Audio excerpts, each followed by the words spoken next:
자, 다음 중 서식 코드를 셀 서식 사용자 지정 표시 형식을 이용해서 입력 데이터와 표시 결과가 옳지 않은 것은 그랬어요. 우리가 일반적으로 이 물음표는요, 자리를 강제할 당이에요. 세 자리, 세 자리, 세 자리 이렇게 들어가는 거예요.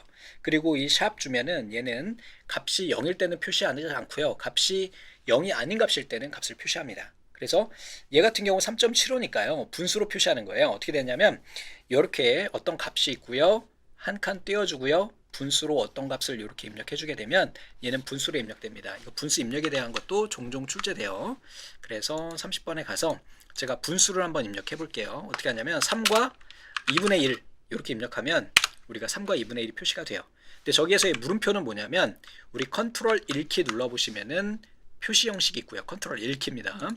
사용자 지정에 가보시면은 사용자 지정이 나오는데 지금은 어때요? 한 자리씩 할당이 되어 있는 건데 얘를 강제로 여러 자리를 할당할 수가 있어요. 간격이 늘어나는 거 보이시죠 여기에? 이렇게 물음표를 이용해서 자리 할당이 가능하다라는 것까지 기억하시면 되겠고요. 자, 또 한 가지 여기에 0, 쉼표, 00, 샵, 쉼표 이렇게 돼 있어요. 이것도 자주 출제되는데 이 뒤에 보시면은 요 녀석이요. 뒤에 하나가 들어가게 되면 얘는 천단위 절삭이 돼요.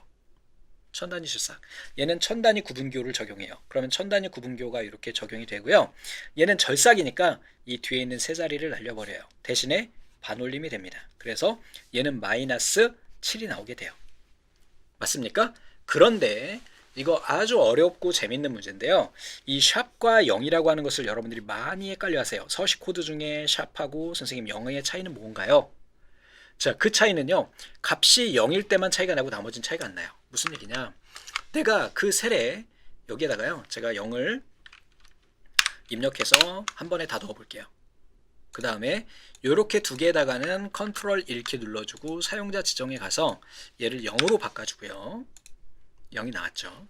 컨트롤 1키, 아니, 밑에 있는 아이들, 이 녀석들을 컨트롤 1키 눌러주고 이쪽에서 샵을 넣어주게 되면 얘네는 값을 표시하지 않아요. 그러니까 0일 때만 달라요. 숫자가 1일 때는 또 달라. 그때는 그대로 또 표시를 해요. 이렇게 되셨습니까? 그러니까 0일 때만 차이가 나게 되는데 이 0일 때 여기에서 보시면은 이 강제로 자리를 할당할 수도 있어요. 0을 입력했을 경우 이렇게 하시고요. 여기다가 000 이렇게 입력하게 되면 자리수가 강제로 할당이 됩니다.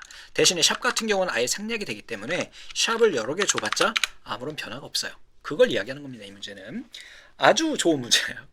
이거 하나로 많은 걸 설명할 수 있어. 자, 그러면 얘는 0, 천단위 구분기호 00, 그 다음에 이게 샵이니까 강제로 어떻게 돼요? 천단위 구분교가 찍혀요. 그리고 앞에 0이 붙어요. 그리고 0이 붙고요. 0이 붙고 마지막에 있는 값 같은 경우는 만약에 입력된 값이 어떻게 돼? 0일 경우에는 그냥 아무 값도 표시하지 않겠다는 얘기예요. 오케이? 그런 의미입니다. 그래서 이렇게 표시가 된다라는 거, 요거는 맞는 내용이 되겠습니다. 좀 이따 결과 보여드릴 거예요. 또 자주 출제되는 아이가 있어요. 이 에스터리스크인데 얘는요 뒤에 나오는 문자를 이 열폭만큼 반복해요. 자, 그러니까 여기에 나오는 하이픈을 다 채우는 거예요. 여기에 에스터리스크가 들어가지 않고요. 얘는 반복해라라고 하는 코드이지 다른 게 아니야. 그러니까 하이픈으로 다 채워지는 거야. 얘가 잘못됐네요. 얘는 맞죠? 맞죠? 그 다음에 마지막에 얘네는요 요렇게 세 가지의 구분으로 되어 있는데 사용자 지정 서식에서는 첫 번째가 양수예요. 두 번째가 음수고요. 세 번째가 0일 때의 값이에요. 됐습니까? 여기 있는 값은 음수죠? 그러면 여기 두 번째에 있는 요 녀석의 서식이 적용이 돼요. 그러면서 아래쪽 화살표가 표시가 되고요. 이런 식으로 입력이 되게 됩니다. 자, 결과를 한번 우리가 제가 입력을 해놨으니까 한번 볼게요. 자, 요 녀석 보이시죠? 에스터리스크 자주 출제되는데 에스터리스크를 주고 뒤에 어떤 문자를 넣으면 걔가 반복된다. 여기에다가 만약에 t를 한번 넣어볼게요. 그럼 어떻게 될까? t가 쭉 채워지는 거예요. 에스터리스크는 표시되지 않아요. 됐습니까? 이렇게 정리를 해주시면 되겠습니다. 이 녀석도 자주 출제되는 아이예요. 세미콜론으로 구분하되 첫 번째가 양수, 두 번째가 음수, 세 번째가 0, 네 번째는 문자예요. 숫자만 입력할 때 네 번째는 값은 넣지 않아도 되죠. 이렇게 구성이 된다. 자, 다음 중 매크로 편집, 우리 앞에서 봤던 매크로구나. 매크로 편집 및 삭제에 대한 설명으로 옳지 않은 것은 매크로 대화 상자에 편집할 매크로를 선택하고 편집 단추를 누르면 비주얼 베이직 보였죠? 안 보여드리나 그랬어요. 다음에 Alt F8키를 눌러 비주얼 베이직 편집기를 실행하면 매크로 수정할 수 있다 그랬는데 아니요. 뭐가 잘못됐냐면 Alt F11키예요. 아시겠죠? 자, 같이 한번 볼게요. 우리 앞에서 매크로 만들어 놨기 때문에 Alt F11 딱 눌러주시면 이렇게 창이 뜨게 됩니다. 되셨죠? 자, 퍼스널 엑셀 SB 파일을 지우면 통합 문서에 있는 모든 매크로를 삭제할 수가 있어요. 맞습니다. 그냥 그렇게 기억하세요. 그리고 얘는 개인용 통합 매크로 문서예요. 이 파일 이름 자체가 비주얼 베이직 에디터 편집기를 삭제할 때 매크로 코딩 부분을 범위로 지정한 뒤에 딜리트 키를 눌러서 매크로를 한 번에 지울 수도 있다. 그래서요. 우리가 좀 전에 봤던 것처럼 Alt F11 이렇게 들어가지고요. 우리 상대 매크로 있잖아요. 이거를 드래그 이렇게 하든지 또는 Ctrl A를 눌러서 지우기를 눌러보면 매크로를 지울 수 있다. 되셨죠? 자, 다음에 이번에는 32번이고요. 다음 중 아래 워크시트에서 수식의 결과로 부사장을 출력하지 않는 것은 그랬어요. 부사장이니까 요 녀석이네요. 자, 첫 번째 이제 choose 함수가 나왔는데 choose는 고르다 그런 의미가 있죠. 이 첫 번째 인수가 인덱스예요. 인덱스, 순서란 의미죠. 그래서 만약에 얘가 1이면 여기에 있는 요 첫 번째 있는 값이 나오고요. 얘 결과가 2면은 요게 나오는 2번 값이 나오고요. 3이 되면 여기 세 번째 있는 요 세 번째 값이 나오게 되는 거예요. 자, 그러면 여기에서 셀 이렇게 했어요. 셀이라고 하는 거는 그 셀에 해당하는 인수에 해당하는 그 셀의 값을 출력해요. 만약에 여기에 row라고 했다면 행이 출력되고요. 여기에 COL, 컬럼이라고 하면 10값이 출력됩니다. 여기는 row니까 3이 출력이 되겠죠. 그러면은 C4가 출력돼요. 그러면 C4가 어디 있어? 영업사원 얘가 출력이 되겠네요. 이 녀석은요. 그럼 우선은 답은 끝났네. 얘가 답이네요. 자, 두 번째 이번에는 타입인데요. 자, 타입은 이 입력되어 있는 값의 형식에 따라서 결과가 나와요. 그래서 B4라고 했으니까 B4 얘네 문자열이잖아요. 자, 우선은 첫 번째 숫자일 경우에 1을 출력해요. 그 다음에 얘가 문자일 경우에는 2를 출력해요. 그 다음에 논리값일 경우에 얘를 4를 출력해요. 그러면 얘는 지금 B4에 있는 값이 문자열이니까 2가 들어가게 되겠네요. 그러면 두 번째 있는 부사장이 나오게 되겠네요. 자, 옵셋이라고 하는 거는 이 범위에서 행이 먼저예요. 이 열만큼 이동한 값을 찾아요. 자, 기준점이 어떻게 되는 거냐면 A1에서부터 시작해가지고 여기에서 A6까지의 범위가 되겠고요. 여기에서 지금 A1을 먼저 선택했기 때문에 얘를 기준으로 보면 돼요. 2행 2열입니다. 하나, 둘. 그 다음에 열도 두 번째예요. 하나, 둘. 부사장이 나오게 되겠네요. 맞죠? 뒤에 있는 얘네는 너비예요. 만약에 2 줬다 그러면 이렇게 범위가 잡힐 거예요. 총 4개 값이. 되셨죠? 이렇게 가는 거고요. 좀 이따 한번 볼 겁니다. 자, 인덱스라고 하는 아이는요, 이 범위에서 A2에서부터 시작해서 얘네 다 지우고 한번 해볼게요. 자, A2에서부터 D6까지 이 범위에서 여기에 나오는 값이 어떻게 되는 거냐면 이 범위가 여기가 행이 되는 거예요. 여기가 열이 돼요. 이 범위에서 우선 세 번째 열이래요. 하나, 둘, 셋, 세 번째 열이 이쪽에 있는 값이 나오게 되겠고요. 여기에는 매치 값이 나오게 되는데 이 자주 출제되는 아이거든요. 매치는 이 아이의 위치를 찾아서 정확하게 걔가 몇 번째 값에 있는지를 찾는 거예요. 자, A3요. A3가 어디 있습니까? 102죠. 얘를 A2에서 A6까지 범위에서 찾아요. 이 범위에서. 얘가 첫 번째고요. 얘가 두 번째고 얘가 세 번째, 네 번째, 다섯 번째예요. 여기에 2가 나와요. 자, 그러니까 내가 지금 선택한 이 범위에서 시작 위치 여기에서 2행 3열에 해당하는 값을 찾으면 돼요. 2행이니까 하나, 둘. 그 다음에 3열이니까 하나, 둘, 셋. 부사장이 나오게 되겠네요. 자, 얘는 입력을 해놨으니까 한번 보도록 할게요. 자, 이 32번이 되겠고 이렇게 첫 번째 값을 보시면은 이렇게 셀즈 들어가 보시면 이 셀에 대한 함수 인수에서 여기에 값들을 row를 주게 되면 행값이 나와요. 여기다 COL을 주게 되면 열값이 나와요. 그런데 지금은 우리가 row라고 했기 때문에 얘 결과로 이렇게 딱 살펴보시면 일시적으로 나오기는 하지만 결과가 뭘로 나오나요?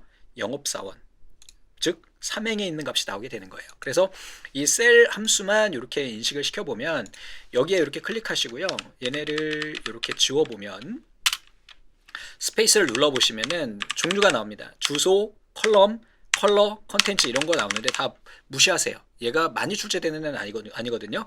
이렇게 하고 row를 눌러주게 되면 행값이 이렇게 컬을 눌러주게 되면 열 값이 출력된다. 그래서 지금 여기에서는 로우기 때문에 B3의 행값이니까 3이 나오게 되는 거죠. 그래서 이 해당하는 인덱스에서 세 번째 있는 값인 C4, C4가 누구요? 얘잖아. 맞습니까? 그래서 영업사원이 나오게 되겠죠. 자, 두 번째 있는 이 친구는 타입이고요. 타입에 대해 해당하는 것은 이렇게 클릭해 보시면 나오고요. 숫자는 1, 텍스트는 2, 논리값은 4 이렇게 지정해서 나오게 됩니다. 자, 다음에 이번엔 옵셋인데요. 자, 옵셋 같은 경우는 이 범위에서 이행 2열의 위치, 시작 위치가 나오게 돼요. 결국은. 맞습니까? 이 시작 위치가 나오게 되고 여기에서 이 hate와 with는 내가 가지고 올 값의 범위예요. 그러니까 지금 hate가 1이니까 1행 값만 가져오는 거고 hate를 2를 주면 2행 값이 나오게 돼요. with 같은 경우도 마찬가지로 열을 하나 가져오고 두 개 가져오고 이렇게 우리가 구분을 합니다. 다음에 인덱스 같은 경우는 이렇게 찍어보시면은 인수 종류가 두 가지가 있어요. 인덱스는 array, 이 배열에서 행넘버, 열넘버예요. 우선은 3열이고요. 여기에 매치에 해당하는 거는 2가 나왔죠. 이 매치도 아주 자주 출제되는데 매치는 이 문자열을 내가 이 범위에서 찾을 건데 이 값들 중에 몇 번째 있니? 라는 걸 나타내는 거예요. 그 값을 가져오는 게 아니라 번호를 가지고 와요. 이건 실기에서도 무조건 출제되는 아이예요. 단 한 번도 빠진 적이 없어요. 매치 함수는. 매치 함수는 지금 한번 정리를 하십시오. 내가 찾고자 하는 값이 찾고자 하는 범위에서 몇 번째 있는지 요거 찾는 문제가 바로 매치 함수입니다. 진짜로 100%다. 어떨 때는 두 문제씩도 나와. 그러니까 꼭 정리하시기 바랍니다. 자, 그래서 요 문제는 1번이 답이 되는 거고 문제가 꽤 어려웠어요. 자, 다음에 33번이에요. 다음 중 아래 워크시트에서 작성한 수식으로 결과가 서로 다른 것은 그랬어요. 얘는 결과를 먼저 보고 이야기 드릴게요. 자, 33번이고요. 우선 답은 2번이 되겠네요. 결과를 내보니까. 자, 우선 첫 번째 있는 이 친구는 스몰이에요. 즉 이렇게 클릭해 보시면은 B1, 2, 3에서 컬럼 이렇게 지정하게 되면 컬럼은 뭐예요? 몇 번째 열 값을 계산해요. A가 1이에요. B가 2예요. C가 3이에요. 그래서 3이 나온 거예요.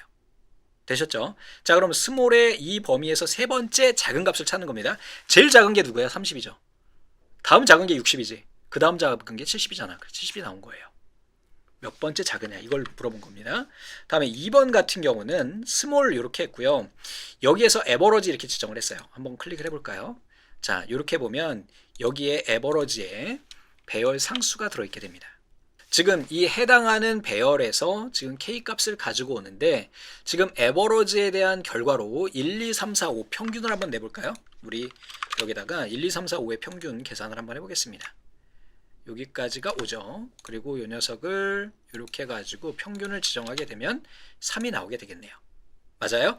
자, 그러면 여기에서의 배열 상수로 한다고 한들 평균 값이니까 얘가 3이 나올 테고 그 중에서 뭐예요? 세 번째로 작은 값이에요. 이 범위 중에 A1하고 B3 쭉 나열이 됩니다. 10, 30, 40, 60, 20, 70 중에 이번에 세 번째 작은 값이에요. 10이 제일 작죠? 그 다음에 20이 잘 작죠? 그 다음에 30이 작죠? 40, 60, 70 이렇게 가잖아요. 세 번째 작은 값이니까 당연히 10, 20, 30이니까 30이 출력되는 거예요. 되셨죠? 다음에 이번에 라지 같은 경우도 똑같아요. 라지도 똑같은데 이 로우라고 하는 건 행값을 계산해요.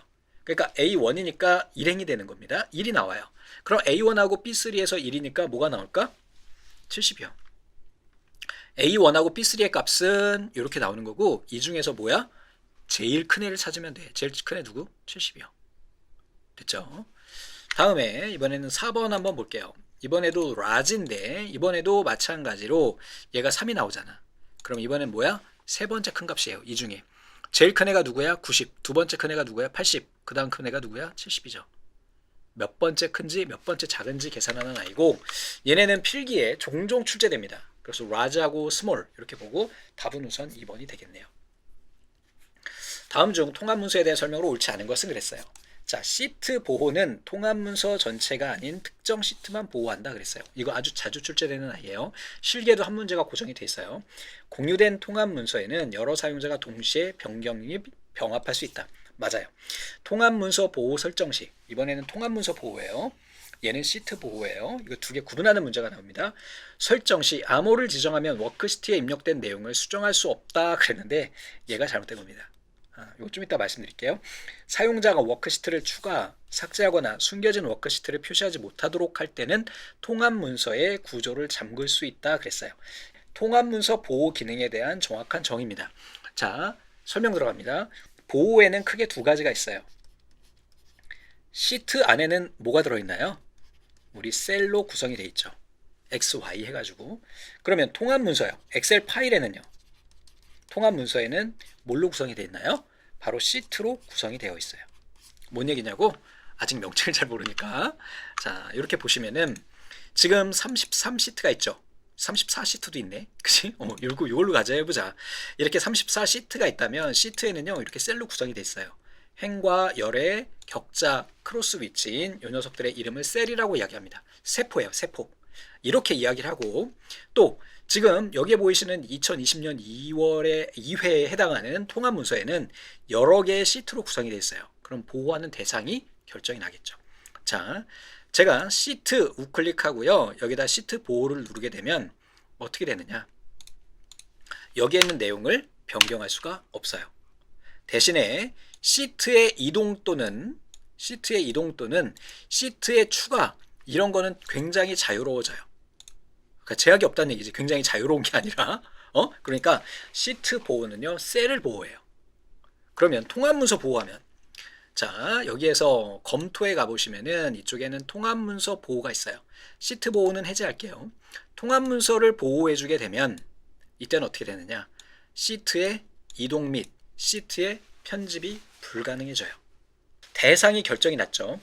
시트 보호는 셀을 잠근다. 그러면 통합 문서 보호는 시트 단위가 달라지는 거예요. 셀은 조정하지 못해. 그래서 만약에 이 문서의 시트의 구조와 셀의 내용을 바꾸지 못하게 하려면 시트 보호와 통합 문서 보호 모두 다 적용을 해줘야 된다. 아시겠죠?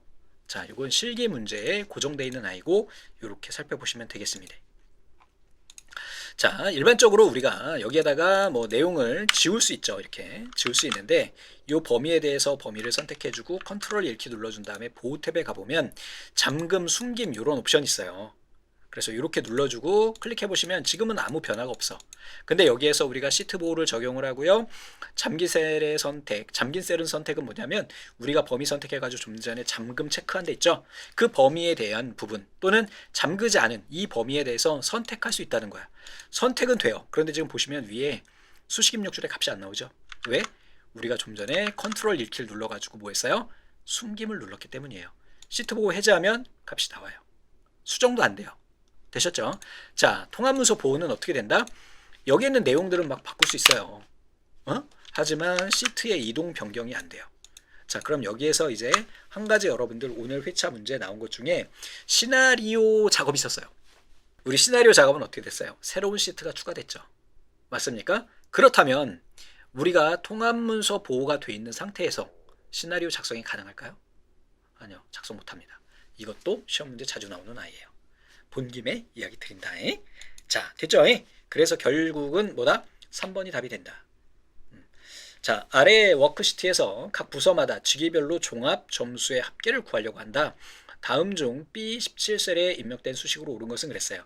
사실 오피스 2021부터 동적 배열을 지원하기 때문에 이 중괄호 들어가는 거 있죠. 얘네 다 빼도 됩니다. 그런데 문제를 구분하기 위해서 빼지 않았어요. 이걸 빼면 답이 안 나와. 그래서 문제가 아마 이렇게 출제가 된다면 제한이 붙겠죠. 얘는 동적 배열이 아니라 일반 배열 수식으로 입력했다라고 하는 단서가 붙습니다. 자, 이렇게 되어 있을 경우에 여기에 B17이라고 그랬어요. 이 범위네요. 이 범위에 해당하는 것으로 수식으로 옳은 것은 그랬습니다. 자, 우선은 기본적으로요. SUMIF류의 함수는요. average ifs 배열 수식으로 입력은 할 수 있지만 이렇게 쓰지 않아요. 얘는 답이 아닙니다. 그리고 배열 수식 문제가 나오면 참조 문제가 나오는 경우가 굉장히 많아요. 참조를 아느냐. 실기에서도 마찬가지야. 그 참조만 잘할 수 있으면 얘네는 다 가능한 거야. 자, 우선은 지금 배열 수식을 여기서 말씀드리긴 그래요. 여러분들 문제 풀이기 때문에 미리 배열 수식을 학습을 하시는 게 좋을 것 같습니다. 기본 강의에 가시든 아니면 실기에 가서 배열 수식을 보시든. 자, 우선 SUM이라고 하고요. 요 괄호 하나가 조건 하나예요. 즉 A2에서 A13까지, A2에서부터 A13까지 이 중에 A17과 같은 애를 찾는 거예요. A17과 같은 거는 영업부죠? 그럼 얘네는 다 소거되고 영업부만 남겠죠. 이 행이 다 날아가는 겁니다. 이렇게.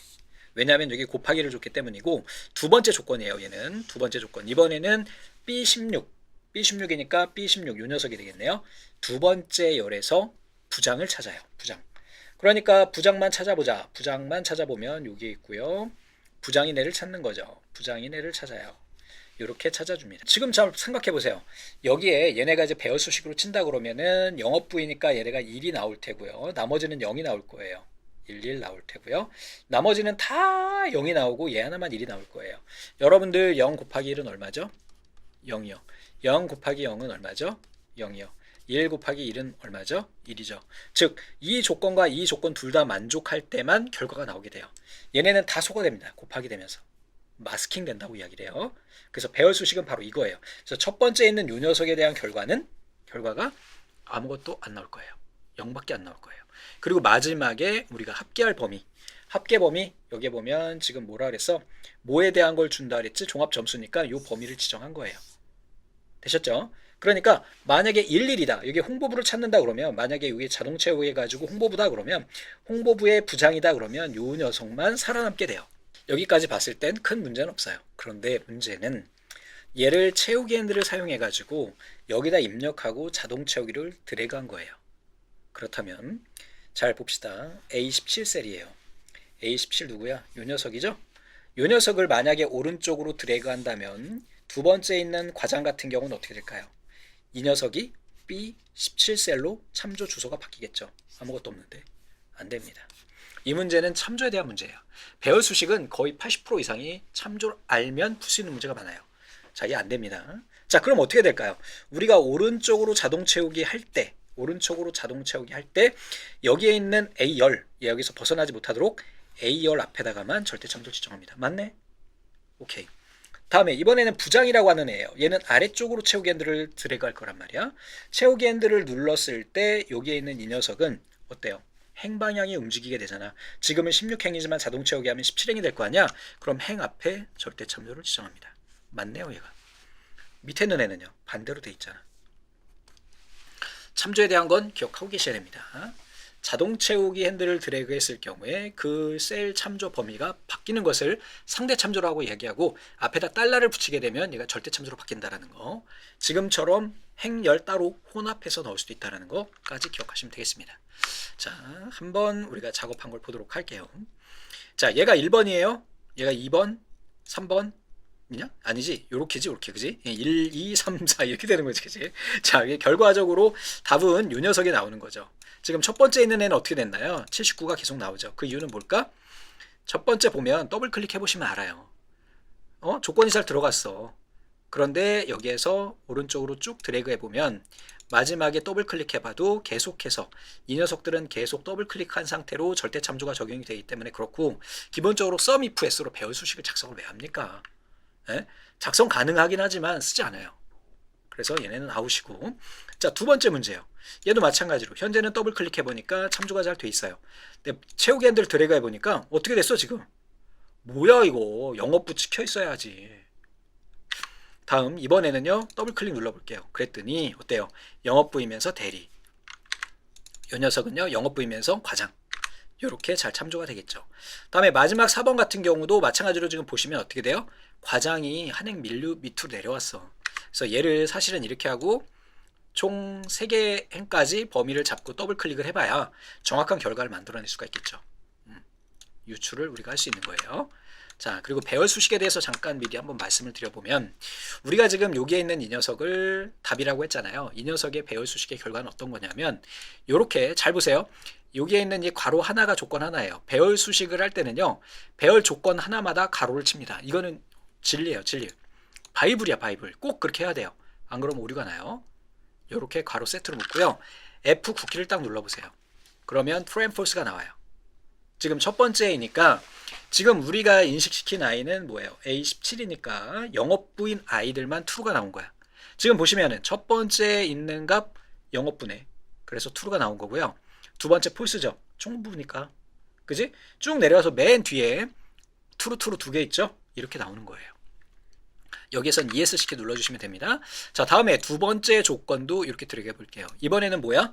여기에 있는 부장을 찾는 거죠. F 쿠키예요.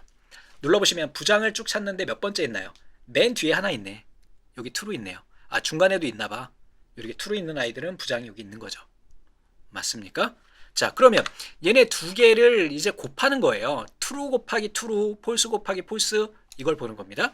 F 쿠키를 눌러보면 참인의 하나만 나오는 거죠. 두 개를 곱하는 거죠. 뭔 얘기냐? 우리 true 있죠. true, true, 그 다음에 false. true는 1이고요. false는 0이에요. true는 참, false는 거짓이니까 이렇게 보고요. 얘네를 가지고 여기에다가 이번에는 false, 그 다음에 이 녀석은 true, true, 그 다음에 false, 이번에는 이 녀석은 true, 여기는 false. 우리가 이렇게 볼 수가 있겠네. 일반적으로 우리 필기에서도 보셨지만 뭐야, 2비트니까 스위치가 두 개인 거야. 스위치가 켜지면 1이에요. true예요. 스위치가 꺼지면 false예요. 그래서 얘를 대체한다면 이런 거지. 1, 1, 그 다음에 1, 0, 얘는 0, 1, 여기는 0, 0, 반대로 되겠네. 0, 0, 이렇게 되겠죠. 뒤집어서 써야 되는 건데, 이렇게 해놓은 상태로 우리가 얘를 곱해보는 거예요. 이게 배열 수식입니다. 별다른 거 아니에요. 두 개 다 참일 때만 참이 나오고요. 그렇지 않을 땐 다 소거돼요.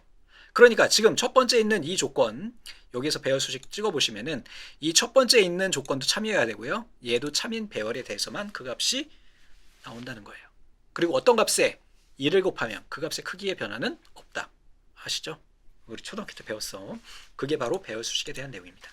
아, 배열 수식을 지금 여기에서 설명드리기에는 좀 그래요. 예제도 많이 봐야 되고 적어도 30분은 소요되는데 문제풀이에서 이걸 보는 건 그렇고 따로 학습을 하시기 바랍니다. 다음 중 셀 수식을 입력하는 방법에 대한 설명으로 옳지 않은 것은 그랬어요. 통합 문서의 여러 워크시트에 있는 동일한 셀 범위에 데이터를 입력하려면 3차원 참조를 이용한다 그랬어요. 맞아요. 이게 뭔지 좀 이따 보여드릴 거고, 계산할 셀 범위를 선택하여 수식을 입력한 후 컨트롤 엔터를 누르면 선택한 영역에 수식을 한 번에 채울 수 있어요. 맞아요. 수식을 입력한 후 결과값이 상수로 입력되게 하려면 수식을 입력한 다음에 어떻게 해요? 우리 좀 전에 뭐 눌러봤냐? F5키 눌러봤잖아. 그랬더니 true and false가 막 나왔지? 이거예요. Alt가 아니야. F9야. 이게 잘못됐어요. 배열 상수는 숫자나 텍스트 외에 true and false 논리값 또는 NA, not available 같은 오류 값도 포함시킬 수가 있어요. 배열 상수는요 중괄호로 묶어요. 되셨죠? 앞에 우리 문제 보기에 있었어요. 상수라고 하는 거는 고정된 값을 의미해요. 변수는요. 변수는 변하는 값이고. 자, 그래서 얘가 36번이 있는가? 소스가 없을 것 같은데. 자, 1번을 정의해 볼 텐데 얘 3차원 참조예요. 만약에 제가 33, 34, 35셀 두 개를 이렇게 세 개죠. 33에서 Shift 눌러주고 마지막 거 누르면 이렇게 세 개가 되고요. B31에다가 어떤 문자를 넣고 엔터를 넣게 되면 한 번에 이 똑같은, 보시죠, 같은 위치에 데이터를 입력할 수 있어요. 이게 3차원 참조입니다. XY가 2차원이고요. XYZ가, 즉 시트 여러 개 선택한 것이 3차원 참조가 되겠죠. 셀 범위를 선택하여 컨트롤 엔터를 누른다 그랬어요. 즉 예를 들어 가지고 제가 범위를 이렇게 선택하고요. 는 눌러주고요. 얘 더하기 얘 이렇게 하고요. 컨트롤 엔터 눌러주면 한 번에 채울 수 있다는 얘기예요. 되셨죠? 자, 요거는 좀 전에 우리 봤고, 여기에서 배열 상수는 이걸 넣을 수 있다는 것도 시험 문제 종종 출제되는 보기니까 지금 정리하고 계시면 되겠네요. 자, 다음 중 아래 그림의 보기 탭에서 창 그룹, 여기에 있는 얘네들이네요. 명령에 대한 설명으로 옳지 않은 것을 그랬어요. 야, 요것도 아주 자주 출제되는 아이예요. 자, 요거 새창이라고 하는 아이는 뭐냐면 우리가 많은 데이터가 있어요. 많은 데이터가 있어. 그래서 한 화면에 다 보이지 않아. 근데 내가 A열에 있는 데이터와 저기 Z열에 있는 데이터를 서로 비교하고 싶어요. 같은 파일 내에서. 그때 사용하는 게 새창이에요. 자, 어떻게 하느냐. 이거 좀 화면에 다 보여드려야 되는데, 보기에 가셔가지고요. 이쪽에서 우리 새 창을 딱 누르게 되면 이렇게 창이 하나 새로 열려요. 대신에 파일명 뒤에 콜론 이렇게 되고 1, 2 나와요. 이 얘기는 제가 좀 전에 말씀드린 것과 같이 이렇게 첫 번째 있는 열에 있는 데이터와 만약에 뒤에도 데이터가 많아. 그래서 쭉 가가지고 여기에 있는 데이터와 비교할 때 우리가 사용하는 겁니다. 얘는 파일이 다른 게 아니라 한 파일에서 비교나 편집할 때 쓰는 게 새 창이에요. 되셨죠? 얘를 닫으면 해당하는 내용도 같이 여기에 적용이 돼요. 동시에 들어가게 되는 거죠. 자, 모두 정렬은 현재 열려있는 통합 문서를 바둑판식 가로 세로 이렇게 할 수 있다 그랬어요. 모두 정렬 눌러보면 바둑판 가로 세로 계단식으로 할 수 있다. 지금은 하나만 열려있으니까. 자, 맞고요. 숨기기는 현재 활성화된 통합 문서 창을 보이지 않도록 숨긴대요. 그러면은 여기에서 숨기기 딱 눌러보면 숨어져 버렸죠? 숨기기 취소 누르면 다시 나오고요. 됐습니까? 나누기를 클릭하면 워크시트를 총 4개의 창으로 나눌 수 있다 그랬어요. 자, 요거 아주 자주 출제되는데, 자, 나누기라고 하는 거는 제가 지금 G10을 선택했어요. 맞습니까? 요 선택한 것의 위, 왼쪽, 요 모서리 기준으로 얘네가 딱 남겨져요. 얘도 마찬가지로 많은 데이터가 있을 경우에 위아래 좌우를 비교하면서 입력하거나 또는 비교할 때 사용할 때 씁니다. 얘네 경계는 마우스로 드래그해서 이동시킬 수가 있고요. 삭제할 때는 더블 클릭 눌러주면 돼요. 2개로 나눌 수도 있고 4개로 나눌 수도 있어요. 다 출제된 아이들이에요. 자, 그러나 새 창이 좀 잘못됐죠? 새로운 빈 통합 문서가 나오게 하려면 파일에 새 통합 문서 눌러주면 돼요. 되셨죠? 다음 중 엑셀의 상태 표시줄. 상태 표시줄은 뭐냐면 바로 요 녀석이거든.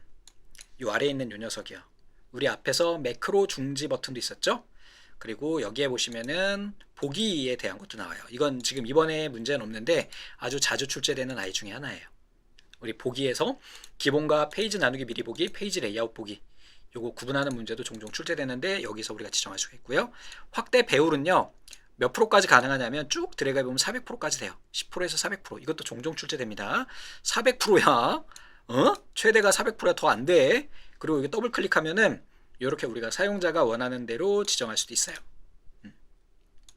됐죠? 그리고 또 상태 표시줄에서 이렇게 드래그 하면은 밑에 평균값, 내가 선택한 범위의 개수 합계 나오고요. 우클릭 눌러가지고 여기에서 우리가 표현할 수 있는 값들을 또 표현할 수 있어요. 예전에는 여기에 항목에 없는 것은 이렇게 나왔다? 그러면 틀려야지. 야, 저기 바로가기 메뉴에 나오는 거 어떻게 다 하니? 이거 우클릭 누른 겁니다. 출제는 됐었지만 그런 건 보지 않는다. 지역적인 건 틀려야지. 자, 갑니다. 상태 표시줄에서 워크시트 보기 상태를 기본 보기, 페이지 레이아웃, 페이지 나누기 보기. 우리 됐었죠? 상태 표시줄에는 확대, 축소, 슬라이더 있었어. 상태 표시줄의 바로가기 메뉴를 이용해서 셀의 특정 부분에 대한 이름을 정의할 수 있다 그랬는데, 이름 정의하는 건 이름 상자잖아. 우리 앞에서 매크로 하면서, 매크로야 시나리오야, 시나리오지. 시나리오 하면서 이름 정의했었잖아요. 즉 지금 현재 A1 셀이 셀 주소로 표시가 되어 있지만 이름 상자에다가 여기다가 부서명 이렇게 지정을 하면 이 셀의 주소 대신 이름, 우리가 지정한 부서명으로 선택할 수 있다는 거예요. 얘네 관리는 어디서 한다? 수식의 이름 관리자에서. 우리가 좀 전에 뭐라 그랬냐? 이름 어딨어? 요거 있죠. 여기서 지울 수도 있고 뭐 이렇게 할 수도 있습니다. 바로가기 메뉴가 아니라 이름 상자에서 하는 겁니다. 자, 다음에 39번입니다. 다음 중 차트의 편집에 대한 설명으로 옳지 않은 것은 했어요.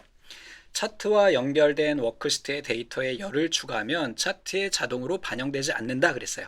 차트에 연결된 워크시트의 데이터 열을 추가하는 것은 아무 변화가 없습니다. 맞아요. 행을 추가하는 거는 값이 들어가요. 자, 차트의 크기를 조절해도 차트 내의 텍스트 크기 등은 변화하지 않는다. 요거 옛날 기출문제 보시는 분들은, 원래 기출문제 보시는 분들은 보기가 달라졌을 텐데 버전이 바뀌면서 얘가 달라졌어요. 현재는 차트 크기를 늘려도 글꼴 크기에는 변화가 생기지 않습니다. 예전 버전에서는 이게 변했었어요. 2007이었나요?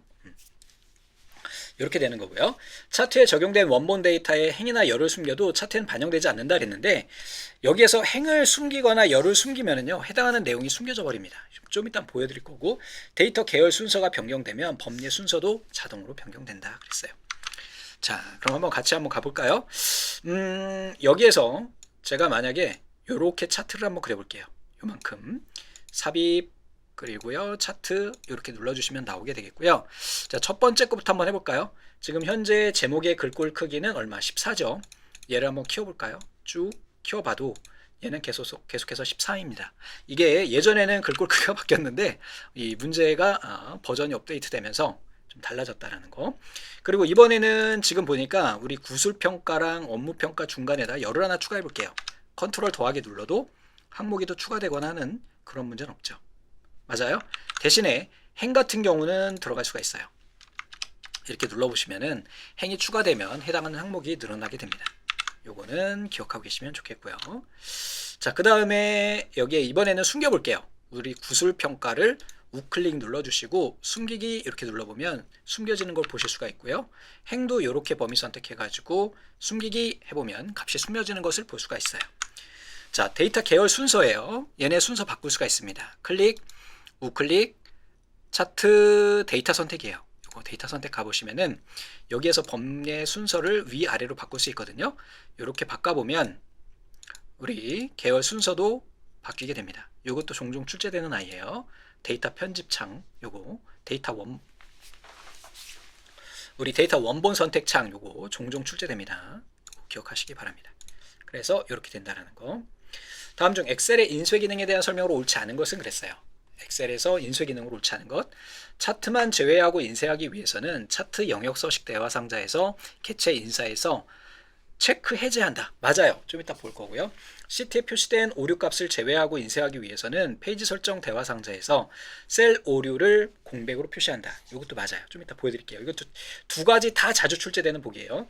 인쇄 내용을 페이지 가운데 맞춰 인쇄하려면 페이지 설정 대화 상자에 문서에 맞게 배열 조정이라는 것은 없고요. 가로 세로 가운데 맞춤이 있어요. 이게 잘못된 겁니다. 인쇄되는 모든 페이지의 특정 행을 반복하려면 여기에서 인쇄 제목의 반복할 행에 해당하는 열 레이블이 포함된 행을 선택하면 돼요. 자, 데이터가 많은 애가 하나 있으면 좋겠는데 우선은 차트를 볼게요. 지금 이 상태로 인쇄 미리 보기 보시면 차트가 나오죠. 자, 근데 여기에서 클릭하시고요. 우클릭, 여기에서 차트 영역 서식에 가보시면은 이쪽에 마지막에 옵션에서 속성에 들어가 보시면은 얘를 개체 인쇄를 체크 아웃 하잖아요. 그러면 인쇄 미리 보기 봤을 때 차트가 생략이 되게 됩니다. 자, 오류 표시는요. 페이지 설정 대화 상자에서 볼 수가 있겠고요. 이쪽에 시트에 가 보시면은 셀 오류 표시가 공백으로 표시 또는 하이픈 2개 또는 NA 이렇게 표시된 대로 하든지 총 4개의 옵션이 있고 이것도 자주 출제되는 복이에요. 이 페이지 설정 대화 상자는 100% 출제됩니다. 지금 이 문제도 지금 페이지 설정 문제라고 보셔도 괜찮아요. 자, 이렇게 보시고요. 이 페이지 설정은요. 여기에서도 볼 수 있지만 이렇게 워크시트 편집 상태로 오셔가지고 페이지 레이아웃에 가셔서 페이지 설정 요거 클릭하시면은 이렇게 보이기도 합니다. 이게 지금 아직은 문제가 나오지 않았지만 인쇄 미리 보기에서는 시트에 이쪽 인쇄 영역이나 반복할 행들이 비활성화되거든요. 못 보셨죠? 좀 전에. 이 편집 상태로 와야지 얘가 활성화돼요. 자, 다시 한번 볼게요. 인쇄 미리 보기에서 페이지 설정 가보면 시트에 가보면 얘네가 비활성화됩니다. 아시겠죠? 그래서 이렇게 와서 여기에서 페이지 설정에 시트로 간 거예요. 자, 인쇄 영역도 설정할 수 있고요. 반복할 행을 지정할 수 있어요. 이렇게 하면 행이 여러 개일 경우에 이 행이 다음 페이지에도 나와요. 어떤 거냐면 좀 데이터가 많은 예제가 있을 것 같은데, 자, 우선 데이터가 많은 애를 가지고 예제를 한번 봐야 되는데 얘도 많지가 않아서 어떻게 할까? 얘네를 이만큼 해가지고 복사해서 여러 행을 한번 만들어 보겠습니다. 컨트롤 C고요. 컨트롤 V, 컨트롤 V 막 이렇게 눌러가지고 네, 데이터를 좀 많이 만들어 놓을게요. 이렇게 하시고 여기도 마찬가지. 이렇게 해서 인쇄 미리 보기 보시면은 페이지가 여러 개 나오죠. 얘가 뭘 의미하는 거냐면 첫 번째 페이지에는 이렇게 열 이름이 나와요. 그런데 두 번째 페이지에는 열 이름이 안 나오죠. 맞습니까? 자, 요거 나오도록 하는 애가 누구야? 반복행이요. 자, 페이지 설정 시트에 반복할 행 여기에서 일행 이렇게 찍고 인쇄 미리 보기 보시면 첫 번째 페이지에도 나오고요. 두 번째 페이지에도 나와요. 아시겠죠? 이런 식으로 특정 행을 반복 실행할 수 있도록 하는 아이가 누구다? 바로 시트 탭. 이 부분이 시험 문제 엄청 자주 출제됩니다. 여기요. 반복할 열도 지정할 수가 있고요. 눈금선이라고 하는 애도 있어요. 자, 현재 인쇄 미리 보기 눌러보시면은 여기에 지금 눈금선 셀의 경계선이 안 나올 것 같아요. 그럼 이때는 어떻게 하느냐? 여기에서 시트에서 눈금선 이렇게 체크해주면 인쇄 미리 보기 보시면 경계선 보이시죠? 그 셀의 경계선은 인쇄가 안 되는데 얘를 테두리를 지정을 하면 일반적으로 사용을 해요. 그렇게. 근데 아예 그냥 이 옵션에서도 이렇게 설정할 수 있다는 거. 그리고 여기에서 뭐 흑백으로도 되고요. 간단하게 인쇄하면 그림이나 도형 다 빠지고 인쇄돼요. 행렬 머리글 이렇게 눌러주게 되면 행렬 머리글이 출력돼요. 자주 출제됩니다. 시트 탭에서 그 다음에 메모가 있는 경우에 그냥 표시 안 할 때도 있고요. 시트 끝에 또는 시트에 표시된 대로 표시할 수도 있어요. 이 메모 인수에 대한 것도 종종 출제되기 때문에 한번 볼게요. 우클릭, 여기에서 메모 삽입 눌러주시고요. 여기다가 뭐라 이렇게 해주시고요. 우클릭 눌러가지고 여기에서 메모 표시 이렇게 해주신 다음에 인쇄 미리 보기 눌러보시면 현재는 메모가 안 보이죠? 그런데 이 상태에서 시트 탭에 가서 메모를 어떻게 해요? 시트 끝에 이렇게 해주게 되면 맨 마지막에 이렇게 메모를 표시하고요. 그 다음에 시트에 가셔가지고 이번에는 메모를 어떻게 표시된 대로 이렇게 해주시면은 이렇게 표시된 대로 표시하기도 합니다. 메모가 있게 되면은 뒤에 그 데이터를 숨길 수가 있기 때문에 가려지기 때문에 이걸 이제 막아주기도 하죠. 이렇게 해서 다음에 이제 오류에 대한 것도 앞에서 잠깐 말씀드렸었고 또 이 부분도 자주 출제되는데 지금 보세요. 데이터가 많을 때 제가 다음 페이지 볼게요. 어떻게 가나요? 어떻게 가나요? 지금 데이터가 잘려 있어. 여기에 인수의 경계선이 보이시게 될 텐데 요 경계선 F열을 기준으로 해가지고 아래쪽으로 쭉 다 인쇄한 다음에 다음 열인 G열부터 다시 인쇄하는 형태예요. 이걸 행방향 인쇄라고 이야기해요. 한번 볼까요? 여기에 행우선, 행부터 쭉 인쇄한 거예요. 열 우선하게 되면 이번엔 어떻게 될까? 이렇게 보이시죠? 차이점을 아시겠어요? 열을 먼저 우선 인쇄할 수도 있어요. 종종 출제되는 아이라서 이 페이지 설정에 대한 거, 시트 탭에 대한 거 말씀드렸고요.